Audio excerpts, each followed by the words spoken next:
మార్కాపురం జిల్లా ఏర్పాటుకు సీఎం చంద్రబాబు నాయుడు గారు ఆమోద ముద్ర వేశారు. మార్కాపురం విశాలమైనటువంటి మార్కాపురం వెనుకబడిన ప్రాంతాలను కలుపుతూ ఆ ప్రాంతంలో ఎప్పటి నుంచో మార్కాపురం జిల్లా చేయాలి అని అక్కడ ఉన్నటువంటి నియోజకవర్గంలో ఉన్నటువంటి ఎమ్మెల్యే కందుల నారాయణ రెడ్డితో పాటు తెలుగుదేశం పార్టీ నాయకులు కార్యకర్తలు 2024 ఎన్నికలకు ముందు మార్కాపురం జిల్లా ప్రతిపాదనను తీసుకురావడం జరిగింది. అప్పట్లో వైసీపీ దాన్ని గాలికి వదిలేసినప్పటికీ కూడా మరి తెలుగుదేశం అప్పట్లో రూలింగ్ లేని టైంలో దాన్ని గట్టిగా కూడా మార్కాపురం జిల్లా ఏర్పాటు చేయాలని కందుల నారాయణ రెడ్డి భీష్మించుకొని కూర్చున్నారు. అదేవిధంగా చంద్రబాబు నాయుడు గారిని లోకేష్ పాదయాత్ర టైంలో కూడా వారి చేత ప్రకటన కూడా చేయించారు. మార్కాపురం జిల్లా తెలుగుదేశం పార్టీ గనక రూలింగ్ లోకి వస్తే ఖచ్చితంగా మార్కాపురం జిల్లా చేస్తామని ఆనాడు చంద్రబాబు నాయుడు గారు కూడా మాట ఇచ్చారు. ఆ మాటను నిలబెట్టుకుంటూ మార్కాపురం జిల్లా ఏర్పాటుకు ఆయన ఈ రోజు ఆమోద ముద్ర వేయడం జరిగింది. అదేవిధంగా దర్శి నియోజకవర్గం, కనిగిరి నియోజకవర్గం, మార్కాపురం, అదేవిధంగా గిద్దలూరు, కనిగిరి 5 నియోజకవర్గాలకు సంబంధించి కూడా మరి ఏర్పాటు చేస్తూ మార్కాపురం విశాలమైనటువంటి మార్కాపురం ఏర్పాటుకు కూడా మరి చంద్రబాబు నాయుడు గారు చర్యలు తీసుకోవడం జరిగింది.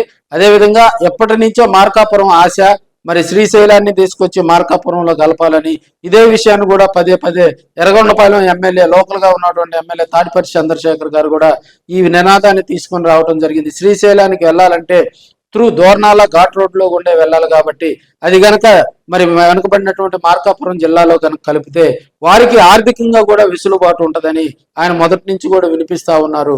మరి ప్రభుత్వం ఎలాంటి చర్యలు తీసుకుంటుందా అనేది కూడా ఆ రెవెన్యూ డివిజన్లకు సంబంధించి ఆ మండలాలకు సంబంధించి కూడా ఇంకా స్పష్టమైనటువంటి ఆదేశాలు రాకపోవడంతో శ్రీశైలం విషయం కొంత సందిగ్ధంలో ఉందని కూడా తెలియజేసుకోవచ్చు.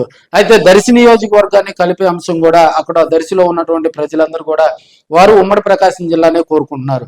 సో దర్శి నియోజకవర్గాన్ని కనుక మార్కాపురంలో కలిపితే వారికి ఇబ్బందులు వస్తాయని రెవెన్యూ పరంగా వారు ఎప్పటి నుంచి కూడా దాన్ని మరి మనకి ప్రకాశం జిల్లాలోనే ఉంచాలని వారు చెప్పినప్పటికీ కూడా దర్శి కాన్స్టిట్యున్సీ కనుక ఇటు ప్రకాశంలో ఉంటే మార్కాపురం జిల్లా ఏర్పాటు అది భౌగోళికంగా కూడా స్థిరత్వంగా ఉండదు కాబట్టి మరి దర్శి కాన్స్టిట్యున్సీని కూడా మరి మార్కాపురం జిల్లాలో కలిపేలా చర్యలు తీసుకోవడం జరిగింది. సో తెలుగుదేశం పార్టీ 2024 ఎన్నికల్లో ఇచ్చిన హామీని నిలబెట్టుకుంది. మార్కాపురం జిల్లాను ప్రత్యేక జిల్లా కూడా ప్రకటించడం జరిగింది.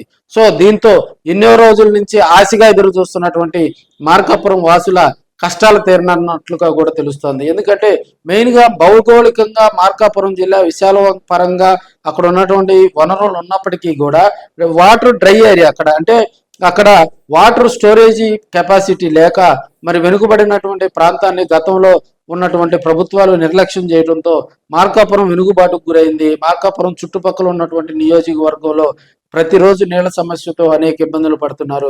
సో కొత్త జిల్లా ఏర్పడిన తర్వాత అయినా కూడా వారి సమస్యలు కొలిక్కి వచ్చి వారి సమస్యలు పూర్తిగా పరిష్కారం కావాలని అక్కడ ఉన్నటువంటి నియోజకవర్గంలో ఉన్నటువంటి ప్రజలందరూ కూడా కోరుకుంటా ఉన్నారు.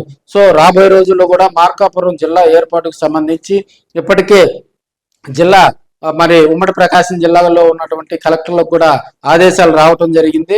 మరి దానికి సంబంధించి బౌండరీస్ ప్రకాశం మార్కాపురం జిల్లాకు సంబంధించి రెవెన్యూకి సంబంధించి బౌండరీస్, పోలీసు వ్యవస్థకు సంబంధించి ఆ స్టేషన్ల పరిధులు మరి కేటాయింపులు, అదేవిధంగా అక్కడ మార్కాపురంలో కలెక్టరేట్, రెవెన్యూ దీనికి సంబంధించి కూడా త్వరితగతిన కూడా ఏర్పాటు చేసేలాగా కూడా జిల్లా యంత్రాంగం మరి స్పీడ్ గా కూడా ఈ కార్యక్రమాన్ని తీసుకెళ్లేలాగా చంద్రబాబు నాయుడు గారు చర్యలు తీసుకోవడం జరిగింది. ఎప్పటి నుంచో ఎదురు చూస్తున్నటువంటి మార్కాపురం జిల్లా ఏర్పాటుతో రాబోయే రోజుల్లో కూడా మార్కాపురం మరి పారిశ్రామికంగా కూడా అభివృద్ధి చెందాలని అక్కడ ఉన్నటువంటి నాయకులు కార్యకర్తలంతా కోరుతా ఉన్నారు.